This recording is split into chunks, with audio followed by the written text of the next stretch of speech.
ان کا ایک انٹرویو سنا.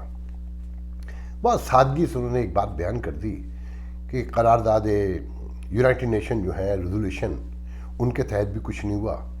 یونائٹڈ نیشن نے ردی میں پھینک دی قرارداد، جو قراردادیں منظور کی تھی، اور وہ قراردادیں پاکستانیوں نے پڑھی بھی نہیں ہیں کہ اس میں پہلی شرط تو یہ ہے کہ پاکستان اپنے نیشنل کشمیر سے نکالے گا، مطلب آزاد کشمیر کو بھی خالی کرے گا. تو ہم نے کہا ماننی تھی یہ بات. ہم دکھاتے صرف بھارت والی ہیں کہ جی وہ پیبلسائڈ کرے گا اور اپنی آرمی کو ریڈیوس کرے گا، پیس قائم کرے گا، اس پر ہم بڑے ہوئے ہیں، مگر جو ہم پر شرط عائد کی گئی تھی ہم اس کو بیان بھی نہیں کرتے. پھر انہوں نے بتایا کہ دیکھیں ہم نے جنگیں کر کے بھی دیکھ لیں، ہم اس سے بھی نہیں جیتے. پھر ہم نے دنیا کے آگے بھی ہاتھ جوڑ کے دیکھ لیے، امریکہ، برطانیہ، پھر امہ کا جو تصور تھا، سعودی عرب، مڈل ایسٹ، سب کسی نے ہمارا ساتھ نہیں دیا. اب دباؤ یہ کہ جی ہم سیٹلمنٹ کریں. ہم نے ابھی میرے خیال میں کاٹن چینی خریدنے کا فیصلہ کیا، مگر پاپولر پالیٹکس کے بیک گراؤنڈ میں جا کے خاصا بھاگ گئے. اب وہی گندم، وہی آٹا، چینی آپ جو ہے بھارت سے ہی خریدیں گے. مگر کیسے کہ پہلے وہ دبئی جائے گی، دبئی سے پھر آپ خرید کے یہاں لائیں گے، اور آپ پر عام آدمی پہ بوجھ بڑھ جائے گا، اور آپ کو پتہ بھی نہیں چلے گا کہ آپ وہی انڈین کاٹن یوز کر رہے ہیں، وہی انڈین چینی کھا رہے ہیں. یہ آپ کا مقدر ہے، کیونکہ آپ نے سمجھنا نہیں ہے، آپ وہ معاملات کو سمجھنے کو تیار ہی نہیں ہیں، اور سمجھتے ہیں کہ غزوہ ہند ہونے والی ہے. دیکھیں تنقید کوئی بری بات نہیں ہوتی. یہاں ایک بہت نامور اینکر ہیں فرید زکریا، CNN پہ سنڈے کو پروگرام کرتے ہیں. انہوں نے امریکن فوج پہ جو تنقید کی ہے نا، علامہ الحفیظ، انہوں نے کہا کہ دنیا کا سب سے بڑا بجٹ ہے $737 بلین، اور مزید امریکن فوج اس میں اضافہ چاہتی ہے، اور اٹ سیلف اس کا جو CIA کا جو انٹیلیجنس کا بجٹ ہے $84 بلین ابو، وہ رشیا کے ٹوٹل ڈیفنس بجٹ سے بھی زیادہ ہے. اور جو فلیٹ امریکہ کی آرمی ہے ٹرین جس طرح سے ہے، اس کی ایک تاریخ انہوں نے بیان کی ہے. چائنا کے مقابلے میں چائنا کا ٹوٹل بجٹ ہے $250 بلین کے پاس. مگر ساتھ انہوں نے کہا کہ ہم نے کوئی جنگ نہیں جیتی، نہ عراق میں جیتے ہم، نہ ویتنام میں جیتے، نہ افغانستان میں جیتے. کہ دلوں کو فتح کرنا، دماغوں کو فتح کرنا، وہ بم بارود کے ذریعے ممکن نہیں ہے. مجھے فراق کا شعر یاد نہیں آ رہا کہ جو دلوں کو فتح کر لے وہی فاتح زمانہ، جو چائنا کر رہا ہے. کہ انہوں نے بتایا کہ چائنا کس طرح سے ون بیلٹ ون روڈ اور دوسرے اسی طرح کے منصوبے لگا کے دنیا میں اپنے لیے جگہ بنا رہا ہے، تجارت کر رہا ہے، اور ہم اتنا بڑا فوجی بجٹ بنا کے کہاں کھڑے ہوئے ہیں. یہ سوچنے کی بات ہے کہ چائنا آگے جا رہا ہے یا ہم آگے جا رہے ہیں.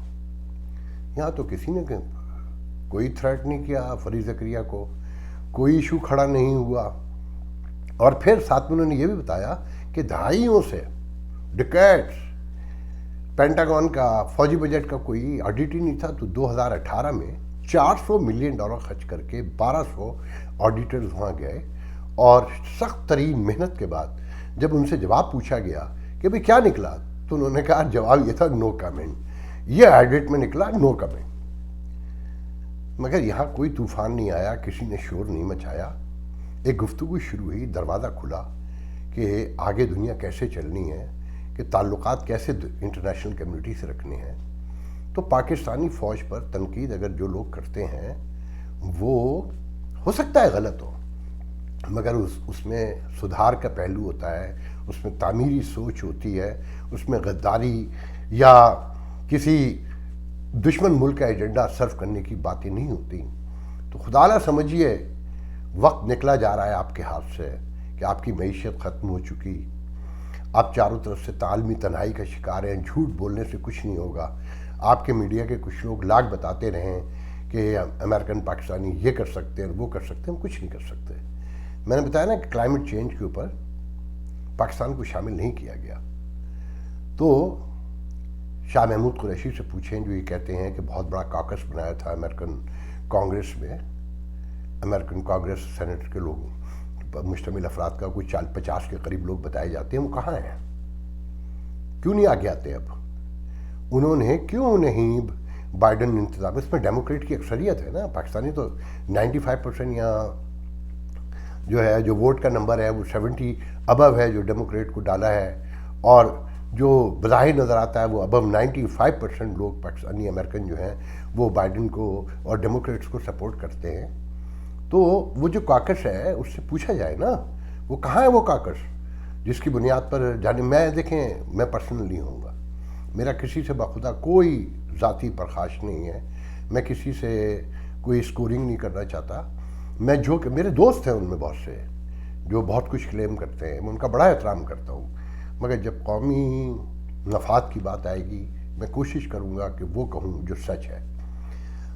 مجھے بہت دکھ ہوتا ہے جب ایک جج نامینیٹ ہوئے ہیں فیڈرل، زاہد قریشی. میں نہیں سمجھتا کہ ان کے اوپر کلیم کرنے کی ضرورت تھی کہ یہ ہم نے کروایا ہے، کہ 2018 میں ہم چک شومر سے ملے. اگر آپ نے کروایا بھی تھا تو آپ خاموش رہیے پلیز. جب آپ یہ کہتے ہیں کہ انڈین لابی یہاں بہت مضبوط ہے، گو کہ میں سمجھتا ہوں کہ ساؤتھ ایشین کے نام پہ جو انڈین امریکن سامنے آئے ہیں وہ یہاں کی فرسٹ جنریشن ہے، یہاں کے پڑھے لکھے ہیں، باؤنڈ ریز ہیں. میں نہیں سمجھتا ان میں اتنا تعصب ہے. میں ہی کہہ چکا ہوں کہ شاید انہوں نے کہیں اپنا انفلوئنس استعمال کیا ہو پاکستان کو کلائمیٹ کانفرنس سے باہر رکھنے کے لیے، مگر میں خود ریلائز کرتا ہوں کہ یہ اتنا پاسبل نہیں ہے. میرے اپنے بچوں کے دوست ہیں انڈین، میں نے ان میں کہیں کوئی اتنی خاص کیا میں نے کوئی تعصب دیکھا ہی نہیں. مجھے بالکل اپنے بچوں جیسے لگتے ہیں اور وہ بالکل اسی طرح سے ڈیل کرتے ہیں. بات یہ ہے کہ اگر لیٹ سے جو آپ کہتے ہیں کہ انڈین لابی ہمارے خلاف یہاں کام کر رہی ہے، تو زاہد قریشی جو جرسی سے ہیں اور مجسٹریٹ جج ہیں، جو ویٹرن ہیں، عراق سرو کر چکے ہیں، پراسیکیوٹر رہ چکے ہیں امریکن آرمی میں، تو ان کو کلیم کرنے کی ہمیں کیا ضرورت ہے؟ اگر ہم نے کیا بھی ہے کہ یہاں یہ باتیں پسند نہیں کی جاتی کہ آپ یہ تعصب دے رہے ہیں مین اسٹریم میں کہ یہ اقروا پروری ہوئی ہے، سفارش پہ ہوا ہے، رشوت پہ ہوا ہے یا تعلقات کی بنیاد پہ. انہیں ایسا نہیں ہے، وہ اپنی ذاتی جد و جہد اور اپنی صلاحیتوں کی بنیاد پر آئے ہیں. اور اس سے پہلے انہیں یہ بھی کہنا کہ وہ پہلی نامینیشن ہے مسلمانوں میں یا پاکستانیوں میں، دیٹس ناٹ ٹرو. 2016 میں اوباما جانے سے ایک مہینے پہلے عابد نقوی واشنگٹن ڈی سی کے لائر تھے، ان کو نامینیٹ کر چکے تھے، مگر سینٹ سے منظوری نہیں ہوئی. اور زاہد قریشی کے لیے بھی جو خبریں ہیں وہ یہ ہیں کہ ابھی تک سینٹ سے اپروول کی کوئی ہیئرنگ تک مقرر نہیں کی گئی ہے. 10 اور جج بھی ہیں فیڈرل جج، اور کہا جاتا ہے عابد نقوی کا نام بھی اس میں شامل ہے کیونکہ زاہد قریشی سے پہلے عابد نقوی کا نام سامنے آیا تھا. میں کہنا یہ چاہتا ہوں کہ اگر ہم یہاں کوئی کام کر بھی رہے ہیں تو ہمیں اس کا ڈنکا نہیں پیٹنا چاہیے، اس کا شور نہیں مچانا چاہیے. اس کا نقصان پہنچتا ہے، فائدہ نہیں پہنچتا. اور آپ کے لیے جو لوگ نام کی خاطر اس کا ڈنکا پیٹتے ہیں ان کے لیے زیادہ ایمبیرسمنٹ ہوتی ہے. زاہد قریشی ابھی فیڈرل جج نامینیٹ ہوئے ہیں، مقرر نہیں کیے گئے. ہمیں خاموش رہنا چاہیے تھا، ہمیں دیکھنا چاہیے. اور اگر ایک بار ہو بھی جائیں گے کوئی ایک تو آگے کے راستے رک جائیں گے. بیچ میں لابیز دوسری ہیں، آپ خود جانتے ہیں کہ بہت سی لابیز ہیں جو پاکستان کے یا پاکستانیوں کے، میں نہیں سمجھتا کہ پاکستانیوں کے یہاں رہنے والوں کے کوئی خلاف ہو. پاکستان کے خلاف تو ہو سکتی ہے اور ہوگی، کیونکہ لابنگ کا دور ہے اور انڈیا کی لابی بلا شبہ یہاں بہت مضبوط ہے. اس لابی کی موجودگی میں اگر آپ ڈنکے پیٹیں گے نقصان ہی ہوگا. دیکھیں آپ لوگوں کو پاکستان میں جو رہتے ہیں انہیں شعور کی ضرورت ہے، انہیں سمجھ کی ضرورت ہے. پاکستان کو کچھ ہوا نا تو یہ جتنے بھی محب وطن ہیں نا، چاہے وہ سیاسی ہوں یا فوجی ہوں، ان سب کے بچے پاکستان سے باہر رہتے ہیں. یہ مہنگائی آپ پر اثر کر رہی ہے، ان پر نہیں اثر کر رہی. یہ جتنا بھی پاکستان میں مصیبتیں آ رہی ہیں نا وہ سب غریبوں پر گر رہی ہیں. 42% تو یونائٹڈ نیشن کہتا ہے کہ لوگوں کو خوراک بھی پوری نہیں مل رہی. لنگر خانے کھلتے چلے جا رہے ہیں. یہاں سے امریکن کتنے بڑے پیمانے پر لنگر چلا رہے ہیں آپ کو اندازہ ہی نہیں ہے. جب صورتحال یہ ہو تو اجتماعی سوچ پیدا کرنے کی ضرورت ہوتی ہے. اور میڈیا سے میری ریکویسٹ ہے کہ پلیز امیچور باتیں کرنے کے بجائے کچھ حالات پہ توجہ دیں. بہت سی پابندیوں کے باوجود بہت سی باتیں کی جا سکتی ہیں. اگر پی ڈی ایم ہی بہت امپورٹنٹ ہے جہانگیر ترین ہی بہت امپورٹنٹ ہے، تو پھر ذہن میں رکھا جائے، عام آدمی کو سوچ لینا چاہیے کہ یہ سسٹم لپٹنے جا رہا ہے، پرسپشن بنایا جا رہا ہے۔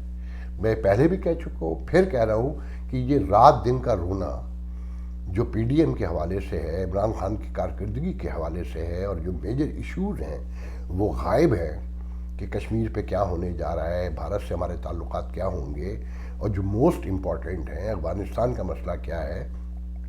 روس کے وزیر خارجہ پاکستان آئے ہوئے ہیں، ان سے کیا گفتگو ہوئی ہے، کوئی چیز سامنے نہیں آئی۔ اور ذہن میں رکھیے، ہمارے ملک میں آنے والے ہر foreign head of the country ہو یا وہ فارن سیکریٹری ہو، اس کا دورہ کامیاب رہتا ہے۔ ہمارا سیکریٹری، ہمارا وزیر خارجہ کہیں باہر جائے یا ہمارا ہیڈ آف دی کنٹری باہر جائے، سب کے دورے کامیاب رہتے ہیں۔ مگر پاکستان کی تاریخ یہ بتاتی ہے کہ پاکستان مسلسل تنہائی کا شکار ہے اور ڈکلائن کر رہا ہے، اس کی اکانومی زمین پہ جا چکی ہے۔ ورلڈ بینک کی جو آئی ایم ایف کی آج رپورٹ آئی ہے کہ مہنگائی اور بڑھنے جا رہی ہے۔ اس سچویشن میں آپ لوگ فیصلہ کریں۔ میں آج کا پروگرام یہیں ختم کرتا ہوں، انشاءاللہ آپ سے کل دوسرے پروگرام میں گفتگو ہوگی۔ اللہ حافظ۔